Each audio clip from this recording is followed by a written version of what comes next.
실례하지만 결혼을 안 하셨.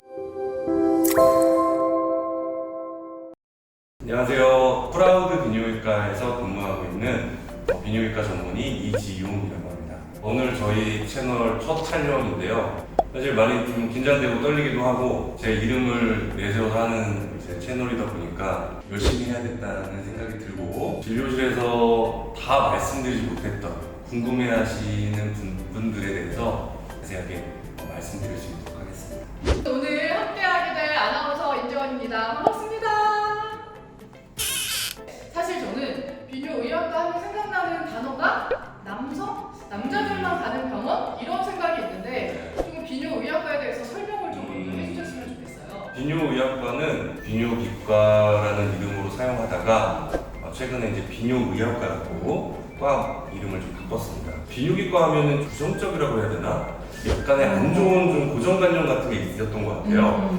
그런 이미지를 개선하고 비뇨의학과가 정확하게 어떤 질환을 보는 과인지를 알려드리고자 하는 목적으로 과 이름도 바꿨는데, 비뇨의학과는 이제 신장이라고 하는 곳이 있죠. 네. 소변을 만들어내는 신장, 요관, 방광, 그 다음에 이제 남자의 외부 생식기, 그 다음에 여성의 비뇨 생식기를 전반적으로 검사하고 치료하는 그런 과라고 말씀드릴 수 있겠습니다.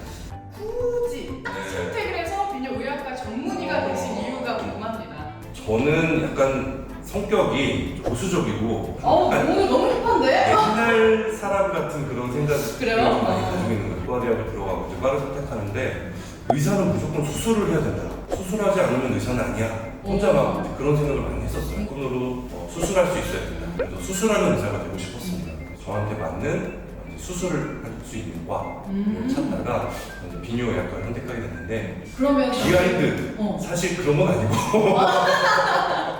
이거 약간 방송용이고 사실 특정 과를 하고 수술을 하고 싶으셔서 비뇨의학과를 선택을 하셨다고 하는데 제가 생각하는 비뇨의학과에서는 수술은 사실 많지 않거든요. 그럼 그런 종류를 좀 설명을 해주세요. 대학병원이랑 개원 의사랑은 분야가 조금 다른 것 같아요. 그래서 개원과 같은 경우는 이제 외부 생식기에 이제 기형이라든지 확대를 하는 수술을 많이 하고 있고, 전립선 비대증 수술, 발기부전이 생기는 경우에는 발기부전 고형물 수술, 체형 성형 수술을 진행을 하고 있고요.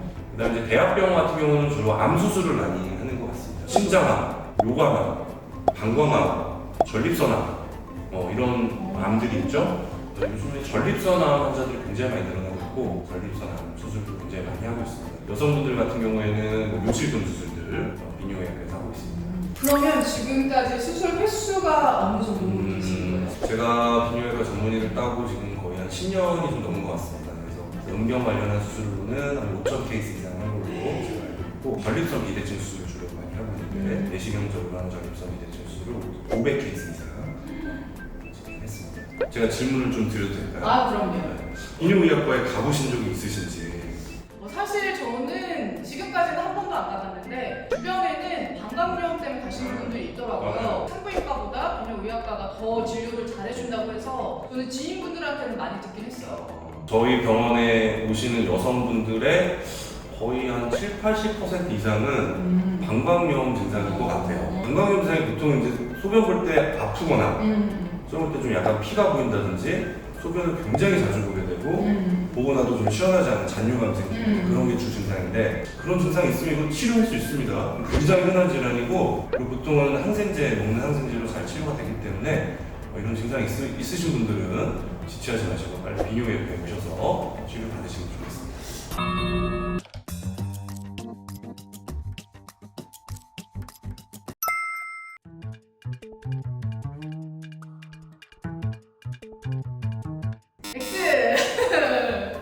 아까 원장님이랑 얘기를 했지만 비뇨의학과에도 여성분들이 받을 수 있는 진료가 정말 많다는 거를 제가 오늘 배우고 갑니다. 맞습니다. 비뇨의학과는 남자만 가는 과가 아니에요. 관련한 어떤 불편감 있으시면 비뇨의학과 의사를 빨리 찾으시기를 권장해드립니다. 정관 수술이 뭔지 아세요? 정관 수술 알아요. 실례지만 결혼을 안 하셨.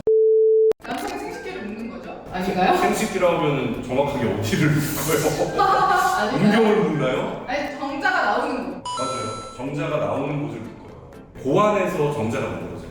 쉽게 그냥 표현하면 불알이라고 하죠. 불알. 네. 남자한테는 2개의 불알이 있습니다. 네. 네, 거기서 이제 정자가 만들어지게 되고 그 정자가 정관이라는 관을 통해서 이제 전립선부를 통해서 이제 음경에 연결이 돼요. 정관은 고환과 음경을 연결하는 곳이다. 그 정관을 묶어주는 겁니다. 근데 그냥 단순하게 묶어만 주게 되면 이게 다시 재개통을 하는 경우가 생기더라고요. 예, 물론 확률적으로 높진 않은데. 그래서 요즘에는 이제 그냥 단순하게 묶기만 하지 않고 잘라주고 묶어주고 레이저로 치셔주고 정자의 통로만을 막아주기 때문에 임신은 당연히 안 되겠고 당연히 뭐 성기능이라든지 정력 이런 데는 전혀 문제가 생기지 않겠죠.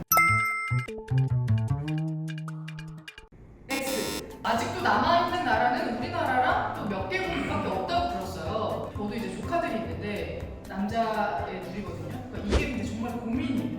포경이 안 돼 있는 사람 같은 경우는 자기가 이렇게 오픈을 시키는 게 오픈이 돼요. 그래서 닫혔다, 열렸다는 과정을 이제 반복하게 되는데 특히 이제 발기가 되면서 그러니까 그런 빈 공간이 생기기 때문에 거기에 이제 이물질 같은 게 끼는 경우가 많이 있어요. 오줌을 싸게 되면은 오줌이 안으로 들어가서 낄 수도 있죠. 어린아이들 같은 경우는 그래서 오줌이 안에 들어가서 오랫동안 거기에 이제 있게 되면은 귀두표피염이라고 해서 그런 질환이 많이 생기게 됩니다.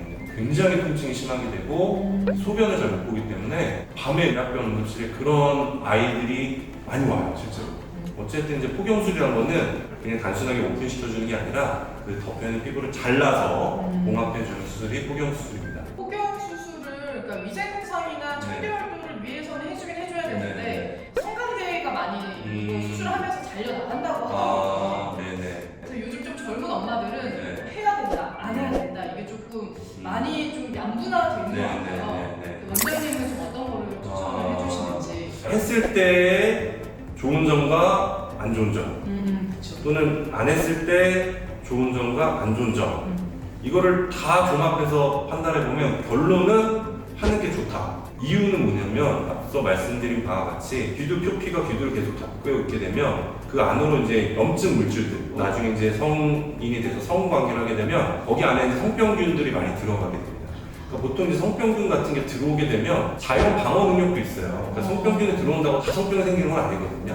몸에 우리 자연 치유 능력이 있기 때문에 그런 능력이 있을 수 있는데 그런 균들이 안에 들어오게 되면 내가 그거를 나가지 못하죠. 네, 그렇기 때문에 포경 수술을 한 사람과 안 한 사람을 비교했을 때 포경 수술을 안 한 사람이 성병의 확률이 더 높아진다는 연구 결과들도 있습니다. 그럼 원장님 아들 있으세요? 아들 있어요. 아들 해줄 거예요? 안 해줄 당연히 거예요? 해야죠, 당연히. 여러분 네. 원장님이 아들 해주신다고 합니다. 네. 그러면 정말 좋으니까 해주시겠죠?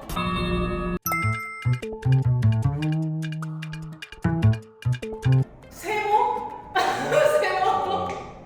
세모인 것 같은데? 이거는 약간 연관 있을 것 같기도 하고 아닐 것 같기도 하고. 그러니까 결론은 남성 호르몬이 낮으면 음경 발기 안 돼요. 여성도 마찬가지예요. 여성 호르몬이 낮으면 여성 호르몬으로 인해서 발달하는 뭐 가슴의 크기라든지 자궁이나 난소의 크기라든지 이런 걸 다 영향을 받습니다. 다시 얘기하면은 결혼을 했는데 예를 들어 남성 호르몬이 너무 낮아요. 여성분도 여성 호르몬이 너무 낮아요. 임신 잘 안 될 수 있어요. 남성 호르몬은 남성성, 여성 호르몬은 여성성 발휘하는 데 역할을 하기 때문에 굉장히 중요한 호르몬이고요. 그래서 질문의 답은 호르몬이 낮으면 당연히 발효 안 됩니다. 추가하실 때 네. 그 헬스 트레이너는 운동 많이 하시는 네. 분들 중에서 네. 그 매소하신 분들이 그러면 좀 그런 분들은 조금 다른 이유인 것 같은데 근육이 커지려고 하면 남성 호르몬이 많이 있어야 돼요. 그거는 기본적인 거고 질문하신 분은 헬스 트레이너들이 왜 매소하냐? 근데 그거는 조금 다른 건데 아니 근데 전국의 헬스 트레이너분들 이거 다 그런 건 아니에요. 아시겠어요? 아니, 다 다 그런 그런 거 아니에요? 다 그런 거 아니에요? 그런 건 아니고요. 헬스 트레이너 분들 중에서 왜소하다고 오시는 분들이 있어요. 다 그런 건 아닙니다. 대부분은 제가 경험하기로는 이제 헬스 트레이너 분들은 뭐 약간 불법적인 거라고 해야 되나? 이렇게 스테로이드 같은 주사나 약물 치료를 하는 경우가 있어요. 우리 몸의 내분비 시스템이 좀 망가지게 돼요. 내분비 시스템이 정상적으로 작동을 못하게 되면 당연히 남성 호르몬도 떨어질 수가 있습니다.